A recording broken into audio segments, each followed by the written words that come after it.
子供のうちに必要だったものをもらっていないんです。だから心が育つ前に大人になってしまっているんです。この動画で話していることは、普通では無理な問題をそこを何とかどうにかしようとしているというニュアンスです。決して軽い問題ではありません。とても深刻な話です。覚悟と真剣さが出てこないとまず無理です。認めたくない、苦労したくない、誰かが何とかしろでは無理です。重く受け止めて本気にならないと無理です。こんにちは、自分探しイズムです。私はアダルト・チルドレンについての電子書籍作家で、現在のところ5冊中2冊でベストセラー1位を獲得しました。興味のある方は読んでみてください。概要欄にリンクを貼っておきます。心は愛されることによって育ちます。愛されずに育った人は自分では気づいていない人が多いですが、小さい子供と同じように愛や承認などを激しく望んでいます。さらに、自分の欲求は完全に満たされて当たり前だ。何も苦労しないでそれが手に入る。自分にだけは困難があってはいけない。このような幼児的万能感みたいな感じ方をしていたりします。つまり、ああしてほしい、こうしてほしい、あれもしてほしいが小さい子供のように強いんです。このように激しく強く完全を望んでいると、人生は苦痛で苦痛で苦痛になります。アダルトチルドレンを治すには、治さなければいけない側面はいくつかありますが、今日はそのうちの大きな柱の一つである心の育て方の話をします。周りは変わらなくても自分の心が育つと世界は変わります。今日の話は、愛されずに育ったために心が成長していないアダルトチルドレンが心を成長させるためにはどうすればいいかというアダルトチルドレンにとってはとても重要な話です。まず、どうしてアダルトチルドレンの人生はこんなにも苦痛で苦痛で苦痛なのかということから話します。結論から言うと、苦痛で苦痛で苦痛の出来事ばかり起こっているのではなくて、普通の出来事を苦痛で苦痛で苦痛と感じてしまっていたり、気づかないうちに自ら苦痛を招く言動をしています。どういうことかというと、アダルトチルドレンは心が成長できない環境で育っているので、子供のようにあれもこれもそれも100を望んでいるんです。50望んでいる人が手に入れることができなかった苦痛と、100を望んでいる人が手に入れられなかった苦痛では、100望んでいる人の方が苦痛です。さらに、心が成長していない人は、100望んでいるだけではなくて、手に入って当たり前だという幼児的万能感的な感じ方もあります。こうなれば手に入らなかった時は普通の人以上に苦痛です。さらに、手に入って当たり前だと思っているということは、手に入らない時に誰かが不当なことをしているからだという感じ方になります。無意識であっても、心の底で自分の欲求は完全に満たされて当たり前だと思っているのだから、自分は正しいとしか思えません。だからその誰かを憎みます。ここでのポイントは、決してその誰かが悪いわけではないのに、その誰かが悪いとしか思えないということです。今、アダルトチルドレンは100を望んでいると言いましたが、まだ何もできない小さい子供が母親に100を望むのは間違っていません。でも、大人は甘えていい人と甘えていい度合いを考える必要があります。つまり、相手によっては、これはお願いしていい。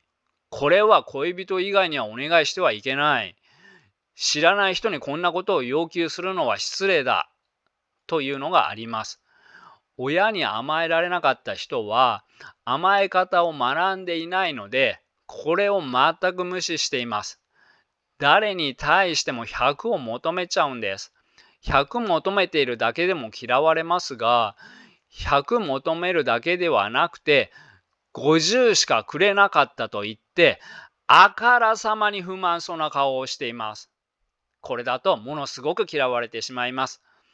つまり、100望んでいるのに、それが全く手に入らないという苦痛だけではなくて、友達関係も恋人関係も上司との関係も人間関係全般がうまくいかなくなります。ここでの注意点は、アダルト・チルドレンは意図的に甘えているのではないということです。むしろ甘えはいけないことと思っていて、抑えている人が多いです。でも小さい頃に満たされるべきであった愛情欲求とか承認欲求とか甘えの欲求とか本性的な欲求が満たされていません。人の欲求には必要と欲しいとがありますが、必要のものが欠けているというニュアンスです。必要のものが欠けているのだから、無意識ですが、心の底からものすごい力で求めてくるんです。本人は意識していないので、自分が甘えているなどとは思っていません。本人は甘えていると思っていなくても、周りは、この人自己中心的だな、わがままだな、と、はっきりと感じます。このように、意図的に甘えているのではないし、さらに好きでアダルトチルドレンになったわけでもないし、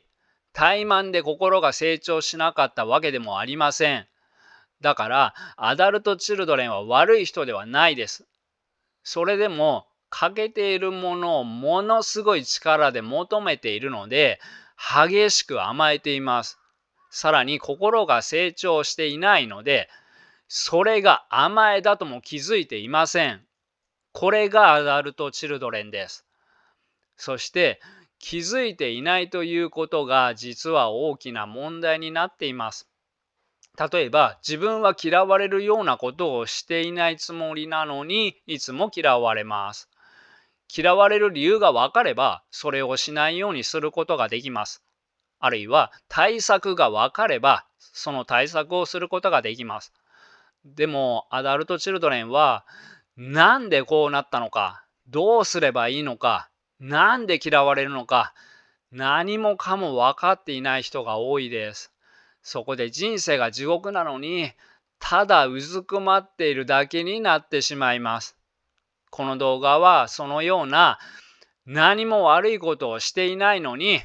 何もわからないままに地獄に連れてこられてしまった。そして地獄からの抜け出し方がわからない。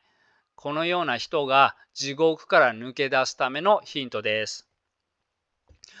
なんで心が成長しなかったのかがわかると対策が見えていきます。それから自己蔑視をやめる材料にもなります。なので次は、なんで心が成長しなかったのか、そして理想の環境とはどういうものなのかということを見ていきましょう。体はご飯や最低限の衣服や必要なものを買ってもらい、世話をしてもらえれば育ちますが、心はどんなにお金をかけてもらっても、どんなに過保護に世話をしてもらっても育ちません。子供の心が成長するには、安全な場所で安心していられることが最低条件です。何事も理想通りにはいかないし、親にも感情があるし、仕事もしなければいけないし、完璧な親などいません。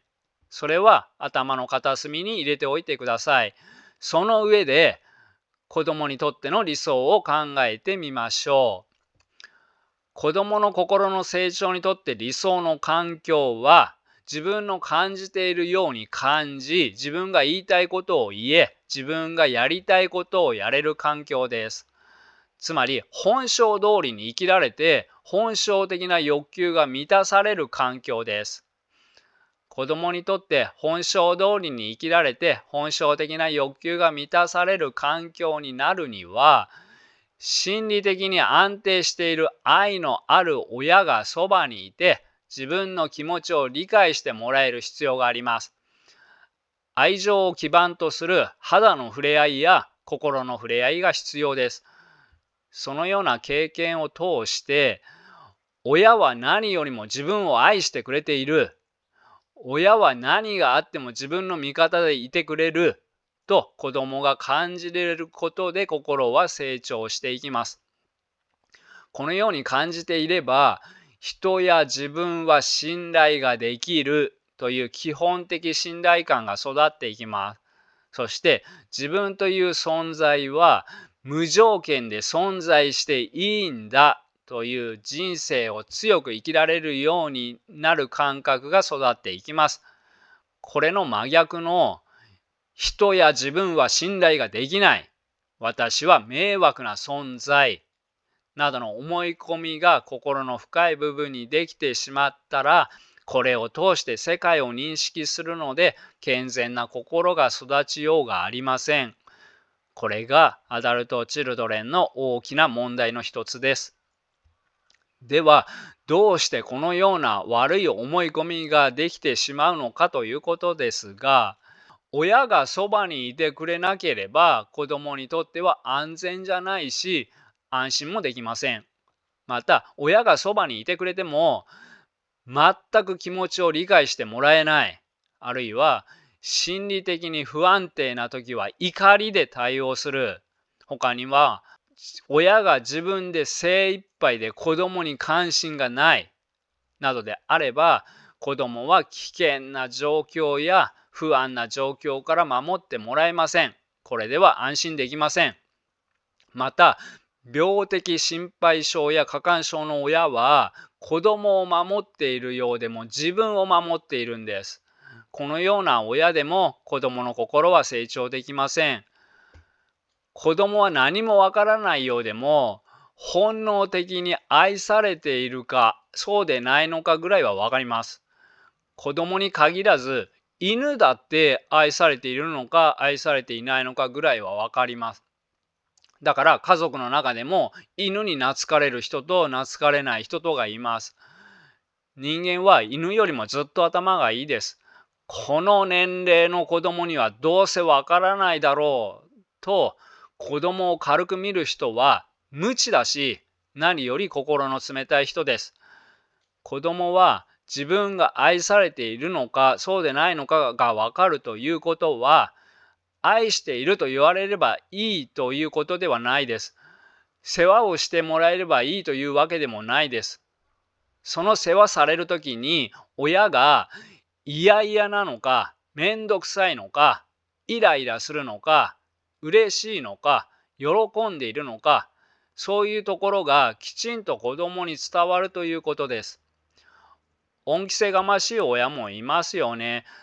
このような親は子供のためにこんなにしていると本気で思っているので気づいていない人が多いのですが、誰がここまで大きくしてあげたと思ってるの？お前のために働いてあげているんだぞ。これは子供へのあなたの世話を喜んでいません。あなたの存在を無条件に喜んでいません。というメッセージです。このような環境も子供にとってのいい環境ではありません。他にも、親といると緊張する。親に対してふりをしなければならず、本心で会話ができない。親に対してよそよそしい態度しかできない。親に対して身構える必要がある。このような環境も安心していられる安全な場所ではありません。では、良くない環境で育ってきたために、心が成長していない人はどうすればいいかということですが、まずとても大事なことは、心が成長していないのであれば、自分は心が成長していない。だから自己中心的でわがままだと認めることです。心が成長していない人ほど世界全般に対して無意識で甘えているし、依存心が強くなるし、自己中心的になる傾向があるし、かと思えば真逆の自分を犠牲にしすぎる傾向も併せ持っていたりするし、その他にもコミュニケーションが苦手だったり、恋愛がうまくいかなかったり、人の気持ちがわからなかったり、他にもいろいろな症状を持っているのが普通です。そこでアダルトチルドレンは激しく自分のことを蔑視しています。でも冷静に考えれば、あなたは悪くないですよね。例えば、親は一生懸命やったけど能力的な問題だったとか、親に病気など体の問題があったとか、親は仕事が忙しかったとか、親に子育ての知識がなかったとか、親が自己中心的だったとか、親が心理的に未熟だったとか、親と子供との相性が合わなかったとか、いろいろな事情があるので、そして親が頑張ってくれても理想にはなかなかならないし、親のせいかどうかは個々に詳しく見ていかないとわからないことが多いです。でも一つだけ分かっているのは、絶対にあなたのせいではないということです。たまに、私はこういう性格で親と相性が合わなくて親を困らせたんですという人がいますが、仮に親と相性が合わない子だったとしても、小さい子供は全くの無力です。あなたが悪かったわけではありません。まず、それを必ず腑に落としてください。自分を責めるのではなく、自分の症状だけを見てください。さっき、心が成長していない人ほど、世界全般に対して無意識で甘えていると言いましたが、大人であろうと、親であろうと、心が成長していない人は、自分と、自分の欲求ばかりに意識がいきます。だから、人の気持ちがわからないし、自己中心的です。この状態で無意識で生きていると、部下とか依存心が強い恋人とか子供とか自分より弱い人ができると、その弱い人を犠牲にしてしまいます。気づけばいいというわけではないけど、まず無意識にあるこの自己中心性や依存心や甘えなどに気づかないと、悪気はなくても今度は弱い人を犠牲にします。だから心が成長する前に親になった人は悪気はないのに子供をアダルトチルドレンにしてしまうことが多いんです。心が成長していないことは悪いことではありません。なのに心のどこかで後ろめたさがあったり、その自分への蔑視や罪悪感がある人は心が育っていないという自分の深刻な問題について考えることを無意識で避け続けやすくなります。そこは見ないようにして、それでいて、私はもういい。でも子供だけは幸せにしたい。と意識するかもしれません。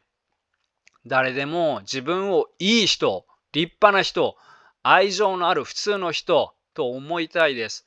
つまり、現実通りに意識するのではなく、意識したいように意識します。それが人間です。でも、気づかなければいけないことに気づいて、認めたくないことを認めないと、知らない間に誰かを犠牲にしてしまいます。気づくだけでも気づいていない時よりは成長しています。気づいて認めて、誰か弱いものを犠牲にするのではなくて、健全なやり方で自分を成長させていく必要があります。心の傷や心理的成長度は人それぞれです。いろいろな人がいるので、すでに自分が甘えていることを認めている人もいれば、今気づいたけど、それほど自己防衛せずに簡単に受け取れる人もいれば、激しく甘えていて自己中心的でも、頑くなに認めない人もいれば、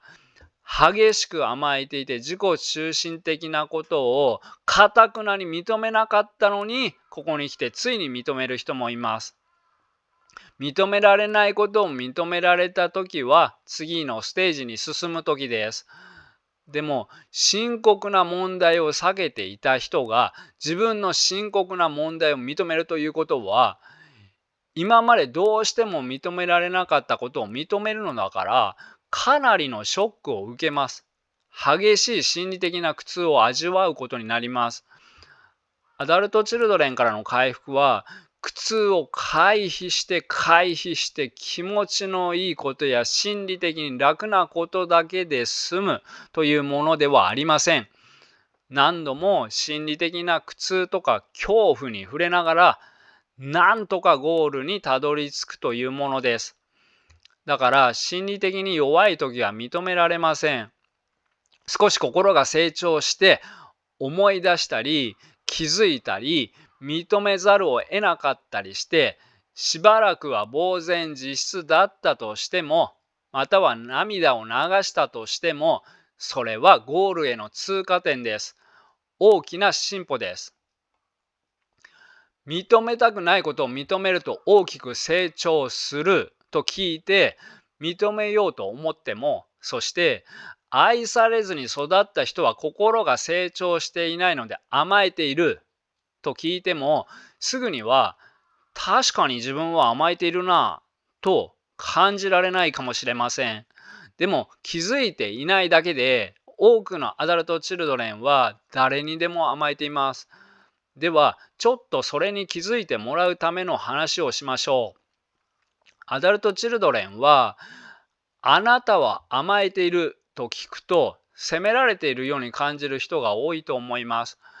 特に子供の頃に甘えようとしたら、何甘えてんのと怒られてた人は、甘えをとても悪いことのように感じるかもしれません。でもよく考えてみると、甘えって構ってほしい、可愛がってほしい、特別扱いしてほしい、大切にしてほしい。つまり、愛を求めているんです。小さい頃から愛に飢えている人が誰にでも甘えるというのは、ある意味当たり前のことです。別に甘えを拒絶されて育った人が思うほど、甘えは悪いことではありません。でも自分が甘えていると気づいていないと、甘えてはいけない人に甘えてしまったり、あるいは度を超えて甘えてしまいます。では、気づいていない人が自分が甘えていると気づけるように、甘えている人が具体的にどのような思考や言動をしているか、いくつか例を出してみましょう。自分に当てはまることはないか考えてみてください。家族ならこうすべきだ。兄弟ならこうすべきだ。恋人ならこうするべきだ。友達ならこうすべきだ。上司ならこうすべきだ。部下ならこうするべきだ。べきだ、べきだ、べきだ。これが甘えている人の思考です。ああしてほしい、こうしてほしいが異常に強いということです。そして、なぜか自分にだけはその権利があると思っています。このように激しく激しく盲目に求めている人が親になると、子供が自分自身を満足させようとしていると腹が立ちます。無意識で私を満足させなさいと要求します。つまり、あれしなさい、これしなさい、なんでこうしないんだとなります。子供に限らずですが、他人が自分の役に立たないからといって相手を非難するのは甘えています。甘えている人は恋人ができると、その恋人に泣いたり怒ったりいろいろな方法を使って相手を操作しようとするかもしれません。私の甘えを満たす人になりなさいと心の中で要求しているんです。でももちろん無意識なので、本人は相手を操作しようとしていることに気づいていません。世の中にはたくさんの人がいます。我々にはそのたくさんの人の中から自分の好みに合う人を選ぶ自由があります。でも相手を選んでおいて、自分の好みに合うように変わりなさいと相手を変えようとするのは甘えの思考です。アダルトチルドレンはよくアダルトチルドレンに惹かれます。すると甘えと甘えがぶつかるから、どちらも憎しみが出ます。自分がしてほしいのにあなたは自己中心的だと言われれば、自己中心的なのはあなたでしょうと激しい怒りになります。このように甘えが強い人は相手の甘えにものすごい嫌悪感を持ちます。つまり甘えている人はしてもらって当たり前という感じ方もあるし、してほしいしてほしいという気持ちが強いので、してもらえない時には激しい怒りになります。自分の方は相手に何もあげないでもらおうもらおうとしているんです。それでいて相手がくれないので不満になっています。こうなると相手は優しくしたくなくなります。そこでさらに相手に不満になります。自己中心的な人は自分目線しかないので、自分がこうだから相手がこうなるということには気づきません。また、アダルト・チルドレン同士はどちらか一方が病的に依存心が強く、我慢をして犠牲になるパターンもあります。すると我慢しないでいい方は甘えがドバーッと出ます。どんどん要求がエスカレートしていきます。親に対して抑えていた強烈な甘えや攻撃性が出てくることまであります。どこまでも止めどなく出てきます。そこで関係が悪化していくだけではなく、憎しみとストレスをためて疲弊していきます。これが多くのアダルト・チルドレンの恋愛関係です。次に、親に対しての関係を考えてみましょう。ある程度の自己理解が進んだアダルト・チルドレンの中には、親への憎しみに気づき、親と離れて暮らし、親と関わらないようにしてはいるけど、いつまでも親を恨み続けているという人もいます。このような人は、意識では親を憎んでいても、無意識ではまだ親を諦められていないんです。してほしいのになんでしてくれないんだと言い続けているということです。甘えているということは心が成長していないということでもあるので、小さい子供と同じような感じ方をしています。そこで自分の欲求が満たされないのは誰かのせいだ。だからお前がどうにかしろというような感じ方をします。心が成長している人は不満であれば不満ではなくなるように自分で行動します。ここまでは子供に対し、恋人に対し、親に対しと距離感の近い人に対しての甘えを見てきました。このような距離感の近い人の方が甘えやすいです。でも甘えている人は無意識で距離感がある人にも甘えている人が多いです。例えば SNS で投稿する、いいねがないと不満になる、知らない人にメールで相談をする、返事がないと怒る。こういうのは周りから特別な人として扱ってほしい。そこまで親しくない人にまで重要な人として扱ってほしい。構ってほしいという自分の甘えを満たすように周りに要求しているということです。他にも甘えている人ほど得しよう、得しよう、楽しよう、楽しようとします。誰かがやらなければいけない仕事があります。毎回誰かがやっていて自分は逃げているとします。そこでたまにはあなたもやってと押し付けられたら、あいつもやってないのになんで俺なんだと激しく怒る。こういうのも甘えているということです。これのポイントは公平なんです。甘えている人は公平でも不公平と感じて不満になります。人生で100を望んでいるので、50しか渡されないと不公平なことが起きたと感じます。他にも何かの遊びに誘われたくないという人もいますね。誘われると迷惑と感じます。断るのもしんどいから誘わないでよと感じます。そこで断り続けますが、断り続けているとそのうち誘われなくなります。そしたらそれはそれで傷つくんです。これは矛盾しています。無理な要求です。誘わないでほしい。でも、声はかけてほしい。気にしてほしい。このような矛盾しためちゃくちゃな要求は甘えている人の特徴です。他にも甘えている人の特徴はいくつかありますが、何も苦労しないでそれが手に入るという感じ方をしている人も多いです。普通の人より人生全般の認識が緩いんです。人生を甘く見ています。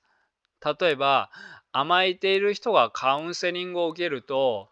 お金を払っているんだからあなたが直してという思考になる人が多いです。自分が黙っていても、カウンセラーなら自分の隅々まで理解してくれるだろう。そして直してくれるだろう。このように感じる人もいるかもしれません。このような姿勢は何も苦労しないでそれが手に入るとどこか甘く見ています。他にも何も苦労しないで生きていけると思っていたりします。だから働きたくないとか苦労だけは絶対にしたくないんです。それでも甘えている人は前日の通りめちゃくちゃな要求をするので、働くのは嫌だ。でもこの親と一緒に暮らしたくないという無理な要求をします。そこで親への文句が止まりません。こんなひどい親ですという、確かにひどいね。なら一人暮らししたらと言われると、一人で生きていける経済力がないと言います。世の中には本当に心や体の病気で働けない人もいるし、本当に仕方のない人もいますが、ここで取り上げているのは、頑張れば働けるのに、働けないということにしてしまっている人たちのことです。甘えている人は、経済力がないのではなくて、働きたくないとか、苦労したくないが強いんです。ここで終わるのならまだいいのですが、どっぷり甘えている人は続きがあります。働けるのに働きたくなくて、働かないを選択するのであれば、嫌いな親と一緒に暮らすのは仕方のないことです。でも甘えている人は自分の理想が何も苦労しないでそれが手に入るという感じ方をしています。つまり人生をちょっと甘く見ているので、働きたくない。でも親と一緒に暮らすのも嫌だ。と両方ねだっているんです。まるで小さい子供がアイスもジュースも買ってくれなきゃ嫌だと言っているのと似ています。心理的に成長している人は両立しないものを両方とも手に入れようとこだわらないで、A を取るなら B は諦めます。これが現実を甘く見ていないということです。ここまで見て自分に当てはまることはありましたでしょうか？認めたくないことを脳が否認することもあります。自分のことは案外気づきません。甘えていないと思っていても、いつも嫌われてしまうという人は、そして他の理由が思い当たらないのであれば、時間を空けて何度もこの動画を見てみることをお勧めします。では、自分は自己中心的でわがままだと認めた次は、他にもアダルトチルドレンは小さい頃に心の傷やトラウマを抱えていることが多いです。そしてそれを抑圧しています。つまり意識にないので忘れています。それを意識に戻す必要があります。一つの例ですが、シングルマザーの親は子供である自分をほったらかしで、男を何人もとっかえひっかえ家に連れてきていましたと言います。それでいて、でもそんなことどうでもいいんですけどね。一度も気にしたことはありません。親は親で大変だったんだと思います。ご飯はもらえたので感謝しています。他にも親に叩かれていたとか、ネグレクトされていたとか、とんでもない親なのに、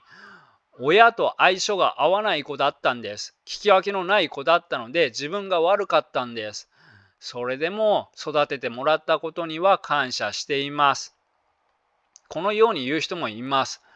立派ですが、そんなわけないですよね。そんなわけないけど、本人は決して嘘をついているのではありません。ただ、自分の本当の感情にまだ触れられていないんです。こういう人は多いのですが、これでは心の成長は始まりません。現実と向き合い、過去と向き合い、自分の心の傷やトラウマに気づき、それを癒すことが心の成長につながります。小さい頃は親が巨大怪獣だったので、その場で感情を処理することができなかったんです。だから、その感情が今でも処理されていません。人によっては、今でも親は怪獣かもしれないけど、子供の頃に感じたほど巨大ではないはずです。あの頃の出来事を今の自分ならば、うまく感情を処理できるかもしれません。そこで抑圧している感情に気づかせてあげたくて、感じてはいけない感情などないんだよと教えてくれる人が多いです。確かにその通りです。でも、もっと言うと、憎いなら憎い、嫌いなら嫌い、辛いなら辛い、寂しいなら寂しい、泣きたいなら泣きたいと、感じている通りに感じなければ心は正しく動きません。成長しません。とはいえ、トラウマが大きい人などは、恐怖が強すぎてまだ向き合えないかもしれません。そのような人は専門家の力を借りることも必要かもしれません。また、途中で辛くなることもあります。何事にもふさわしい時期というのがありますので、無理しないことも大切です。恐怖がなくなって感じている通りに感じられるようになると、現実を正しく見れます。例えば、今までは親が現実以上に大きく見えていたんです。それがだんだん小さく見えてきます。立派に見えていた親が子供に見えてきます。それもかなり小さい子供に見えてきます。時代が進む方が科学も進みます。昔は情報を得ようとしても本で勉強するぐらいしか方法がありませんでした。今の時代はネットでいくらでも情報を見つけられます。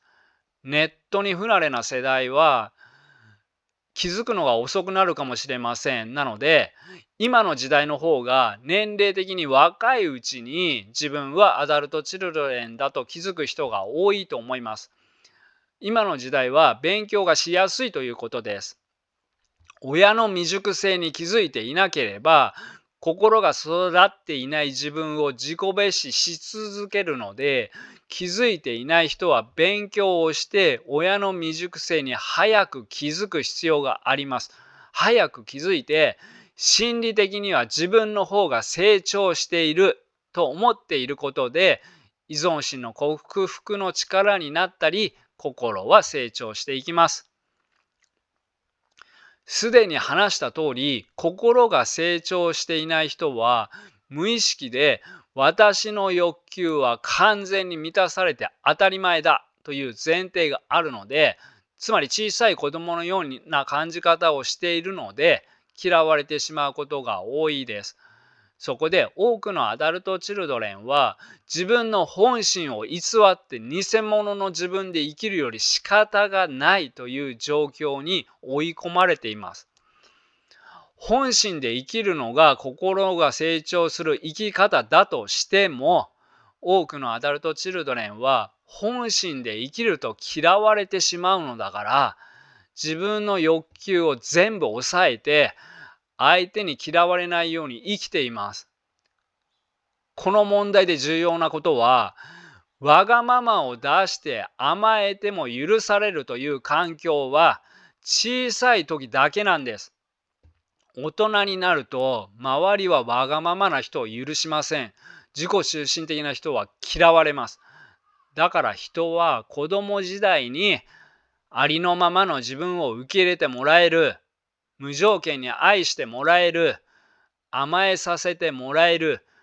このような体験をして、ある程度心を成長させることが重要です。心の成長をしている親は、子供は可愛いし、自分は満足しているので、家族の中で子供が主人公になります。これが自分の感じているように感じ、自分が言いたいことを言え、自分がやりたいことをやれる環境ということです。でも、アダルト・チルドレンの育ってきた環境はそうではなかったんです。心が健全に育つには、子供のうちに十分に愛される必要があったのに、十分に愛されていないんです。この現実をあまりにも軽く見ている人が多いように感じます。もう一度言いますが、現実は子供のうちに必要だったものをもらっていないんです。だから心が育つ前に大人になってしまっているんです。この動画で話していることは、普通では無理な問題をそこを何とかどうにかしようとしているというニュアンスです。決して軽い問題ではありません。とても深刻な話です。覚悟と真剣さが出てこないとまず無理です。認めたくない、苦労したくない、誰かが何とかしろでは無理です。重く受け止めて本気にならないと無理です。でも、事の深刻さに気づいていないアダルト・チルドレンも多いです。本気になるためには現実と向き合わなければなりません。深刻な現実を理解したら、では大人になった今からどうするかということを真剣に考える必要があります。大人でも本当の自分を出して共感してもらえると力の出る体験になります。例えば、怒りを出しても共感してもらえると収まったりします。他にも、自分がなぜ辛いのか、どのくらい辛いのかなど、本当の自分の気持ちを誰かに全部分かってもらえると楽になったりします。このように本心を出して本性で生きられるのが望ましいのですが、大人になっている以上は自分を大事にしながらも、周りに対して非現実的な要求を望まなくなることが重要です。バランスを考えることが大事ということです。目標は我慢をして望まなくなるのではなく、心理的に成長して望まなくなるのが理想です。心理的に無理せずに要求を現実的な要求に合わせる必要があります。理想は自分の中の子供の部分を共感してくれる人や受け入れてくれる人に出会うことですが、かなりの無理難題です。なかなかそのような人と出会えなければ、カウンセリングなどに通うのも一つの手です。そして最終的には、自分の意思で生きる力を目指しましょう。さっきも言いましたが、自分の感じているように感じ、自分が言いたいことを言え、自分がやりたいことをやれることが必要だったんです。ずっとこの生き方ができなかった人は、この生き方に変えようとすると恐怖が伴うかもしれません。つまり、今までは自分の人生を生きられなかった代わりに、責任を負わなくてよかったんです。自分の人生を生きるには責任を背負う覚悟が必要です。例えば、本当はものすごく嫌で仕方がないのに、心理的に無理をしてそれをし続けているという生き方は、子供の頃の心が成長できなかった生き方の続きです。自分の行動を自分の意思で選択することは、心の成長に必要なことですが、相手に合わせずに自分の意思を選ぶと衝突が起こる可能性があります。自分で選んだんだから、その後のあれこれも自分が引き受けるという姿勢になると心は成長していきます。つまり人生では100は無理なんです。自分の意思を選択すれば20を失うかもしれませんし、もしかしたら40を失うかもしれません。その失った部分を誰かのせいにするのではなくて、その責任を自分が引き受けるということです。選択の時点で100は無理なので、80や60になることを考慮に入れておき、その後のあれこれも引き受けるという覚悟が必要です。もう一つ、自分で自分の中の子供を癒すことも大切です。人によって向き不向きはあると思いますが、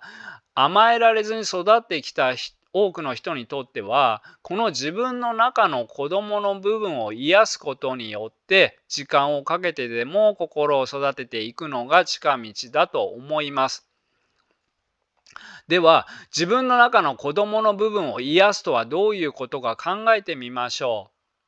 さっき理想の環境のところで、子供にとっての理想は心理的に安定している愛のある親がそばにいて自分の気持ちを理解してもらえることと言いましたが、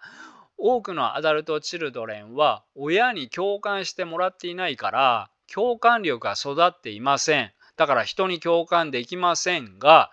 その前に自分にすら共感ができない人が多いです。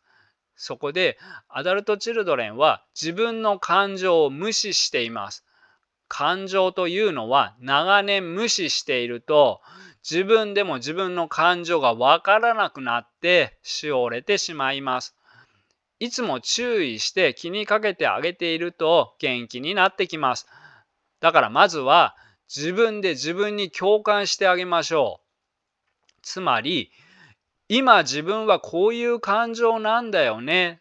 と自分が感じていることを意識してその感情を否定せずに共感的に受け入れてあげましょう。例えば人と接するときに人の顔色ばかり気にして自分の気持ちをないがしろにしているアダルトチルドレンはとても多いです。こういう時は自分に私はあなたが丁寧に扱われたいと思っていることを知っているし、あなたが一番大切です。でも、今は他の人と話さないといけないので、こっちを片付けたらまた一緒にあなたがどのように感じているかお話ししましょう。と、自分に気を使ってあげてください。また、今の自分を自己蔑視するのではなく、このような環境で育ったからこうなるのは当たり前だよね。本当に大変だったね。と自分の味方になりましょう。心は一度何かをすれば一気に成長するというものではないので、目指す方向が分かったら継続的に学び続けるという姿勢が必要です。そして学んでいる間は自分を褒め続けましょう。できるものからやってみてください。では、ポイントを振り返りながらまとめます。アダルトチルドレンは人間関係において、なぜかいつも望んでいないことが起こります。それも、気をつけているのに、細心の注意を払っているのに、いつも関係が変になっちゃうし、嫌われてしまうことが多いです。そこでいつも周りとうまくいかない自分を激しく憎んだり自己蔑視をします。こうなると心はどんどん悪化していきます。意図的に嫌われようとして嫌われているのならいいですが、嫌われないように細心の注意を払っているのにいつも嫌われてしまうんです。これはアダルトチルドレンにとってとても大きな問題です。なぜこうなってしまうのかというと、人は今が耐えられない人ほど防衛規制などを使って現実をごまかします。つまり現実が耐えられない人は現実を偽ります。それが人間です。人間に防衛規制が備わっていなければ現実が耐えられない人もいるのだから生き延びれない人は増えると思います。でもこれは今を一時的にしのぐだけの効果しかありません。長期的には心がおかしくなっていきます。もう少し具体的に言うと、自分は子供のように甘えている。自分は子供のように自己中心的でわがまま。自分は人の気持ちは考えないで、ああしてこうしてこれもしてというのが激しく強いとはなかなか認められないということです。自分はそのような人だという現実に耐えられない人は、今を一時的にしのぐために、自分は甘えていない、自分は自己中心的ではないと意識します。認めなくても、現実は心が成長していません。周りの人はみんな現実の中で生きていて、自分だけ現実の外にいるということです。だから、自分だけ現実の世界のことがわかりません。つまり、なんで自分はこんなに嫌われないように細心の注意を払っているのに、いつもいつも嫌われるのかがわからないということです。そして、甘えているなら甘えていると認められるようにならないと心は成長していきません。このように現実に耐えられない人は無意識で今を一時的にしのぐために現実をごまかそうとします。同じように小さい子供にとっては親を敵にすると今を生き延びられない可能性があります。そこで現実をごまかして親はいい親だとか普通の親だと意識します。小さい子供が今をしのぐにはそれしか方法がないのです。なんとか今をしのぐための代償として、それなのに自分はダメ人間だ。親は立派なのに自分は迷惑をかける存在だ。お父さんお母さんごめんなさい。と意識していたりします。つまり自己蔑視を代償に生き延びたんです。ひどい親のもとで育った人でも最初のうちは親の未熟性に気づいていない人が多いのはこのような心理的背景があるからです。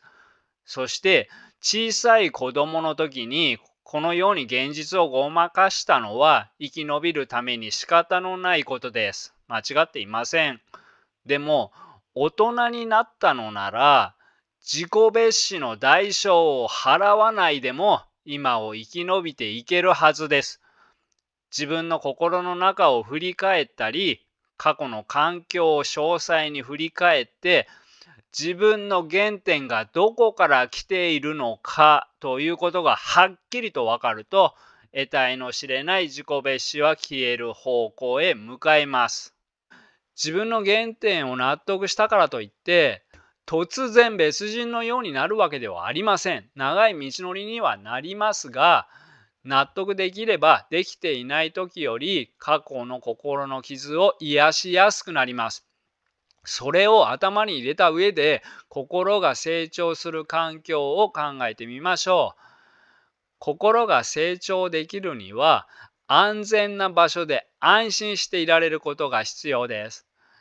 親といると緊張する環境や、親がいつも怒る人でビクビクしていなければならない環境や、親が守ってくれない環境や、親がそばにいてくれない環境や、親が人の気持ちを理解できない環境は、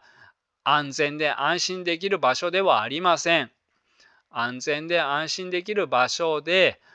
親は何よりも自分を愛してくれている。親は何があっても自分の味方でいてくれると感じられる環境が心が育つ環境です。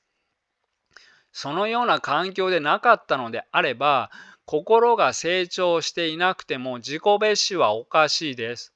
あなたが悪かったのではなくて、環境が悪かっただけです。多くのアダルトチルドレンは、ひどい親であっても、最初は普通の親だと思っています。その状態から、親が心が成長していない親だったと気づくことは大きな進歩です。次に、親への憎しみも出るかもしれませんが、いつまでも親のせいにする人は、つまり依存心を克服しない人は、ここで停滞してしまいます。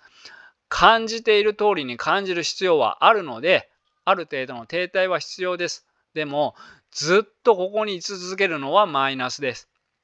自分のペースでいいので、憎しみは自分の人生を自己実現的に生きることによって解消していきましょう。そして、親から優しくしてもらえなかったのであれば、自分で自分に優しくしましょう。例えば、自分に語りかけている言葉を考えてみてください。俺はダメ人間。俺は価値がない。私は愛されない。私は迷惑をかける存在。またこんな失敗をしてしまった。何やってんだよ、もう。このような言葉を自分に言い続けている人は、おそらくこのようなことを子供時代に、例えば親などから言われています。今でも自分に言い続けているのは、自分の中の子供を癒すどころかいじめています。何かに失敗しても、初心者だからそりゃ失敗するよね。この環境で育ってきた割には頑張っているよね。と自分に言ってあげましょう。そして悲しい時は、今悲しいんだよね。元気になるまでそばにいてあげるから一緒に乗り越えようね。と自分の気持ちを理解しながら自分の味方になる生き方に変えましょう。これは多くのアダルトチルドレンがかつて親によってしてもらえなかったことです。だから育っていない部分があるんです。それなのに何も苦労しないでそれが手に入るとどこかで人生を軽く見ているとアダルトチルドレンからの回復もできません。自分では何もしない。したくないことはしない。めんどくさいことはしない。すぐに効果が出ないことはしない。効果が出るという保証がないことはしない。これは何も苦労しないでそれが手に入るという前提がある人の思考です。どこか甘く見ています。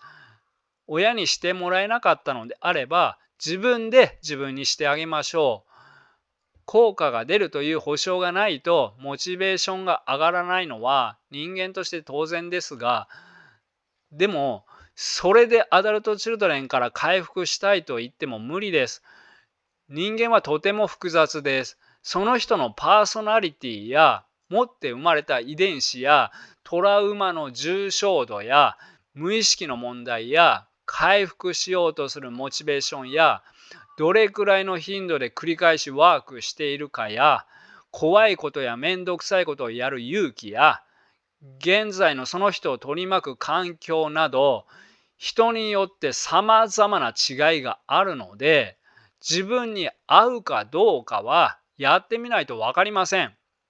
それも1回で十分な効果が出るものなどないので何度も何度もやってみる必要があります。また心が育つほど愛されて育っていない人は甘えが残っていて当たり前です。でも甘えの姿勢だと心は育たないんです。これはとても難しい問題です。アダルトチルドレンが今から心を育てるということは、スポーツをやったことがない人が60代からバスケットを始めるというぐらい難しいことかもしれません。本気の覚悟と決意がなければまず無理です。誰かのせいにするのではなく、自分にできることをいろいろ試しながら、諦めずに歩き続けていくという姿勢が大切です。それから、親が心理的に未熟だと分かったのであれば、そして自分が悪くなかったと納得できたのであれば、その親に従うのはおかしくないだろうかと考えてみてください。親の期待に沿い続ける生き方をまだしているのであれば、あるいは親の代わりに誰かの顔色を伺って生きているのであれば、自分の意思で行動する生き方に変えて、その結果起こるあれこれについて自分が責任を持つという生き方に変えると心は成長していきます。他にも心を成長させるには本を読むことや人と話すことや人との触れ合いを感じることも大切です。人に優しくしてもらえる体験は貴重ですが、人に優しくしてもらえることがゴールではありません。親しい人に優しくしてあげられるようになることがゴールです。してもらおう、してもらおうの意識の時は、してもらっても気づけません。自分が優しくする意識が芽生えて初めて、相手はこちらを傷つけないように気を使ってくれているなどということがわかるようになってきます。長い道のりなので、時には疲れます。心が折れることもあります。心が折れたらダメ人間なのではなくて、疲れたらその自分に寄り添いながらゆっくり休んでエネルギーが出たらまた歩き出しましょう。そして、このような心が折れて当たり前の世界で頑張っているんです。ゴールにたどり着くには途中で疲れることも通過点です。それも必要なことです。ゴールまで行くにはゴールへの途中にいる自分をよく頑張ってるねと褒め続けることも大切です。では最近始めたすぐにできることのコーナーですが、このコーナーは動画の一番最後にその日話した内容の中ですぐにできることを考えてから終わることにしています。今日の内容のすぐにできることは、意識面を変えようということです。心が育つまでには時間がかかるので、その前に意識面を変えたり、この心が未成長の自分とうまく付き合う方法を学ぶ必要があります。例えば、腹が立ったり、ものすごくイライラした時に、これは小さい頃に満たされなかった本性的な欲求が飛び出してきているという視点で自分のことを見つめてみてください。自分は心の中に大きな穴が開いていて、無意識のうちにものすごいエネルギーでそこを埋めようとしているという視点で自分を見つめてみてください。次に、自分のことばかり考えていないだろうか、自分の要求は激しすぎないだろうかと思考に一泊入れてみてください。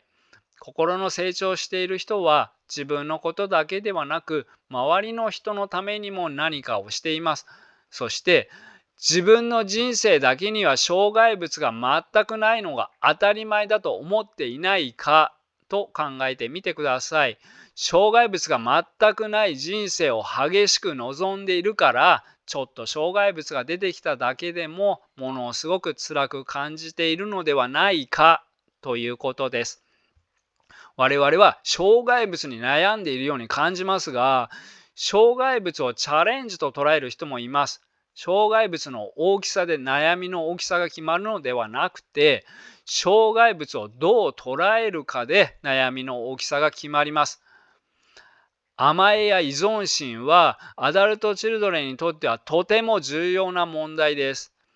甘えや依存心を克服しようという再生リストを作りましたので、よかったら繰り返しご覧になってください。また、アダルトチルドレンは憎しみの解消や認知の歪みなどを直していく必要があります。それは別の動画で話していますので、ここでは省略します。関連動画や再生リストは概要欄にリンクを貼っておきます。今後もアダルトチルドレンが少しでも生きやすくなるための情報を配信していきます。全力で動画を作り、本気で配信しています。応援してくださる方は、ぜひチャンネル登録をお願いいたします。はい、長くなりましたが、最後までご視聴ありがとうございました。では、仲間の皆さん、よかったら高評価、チャンネル登録をお願いいたします。バイバイ。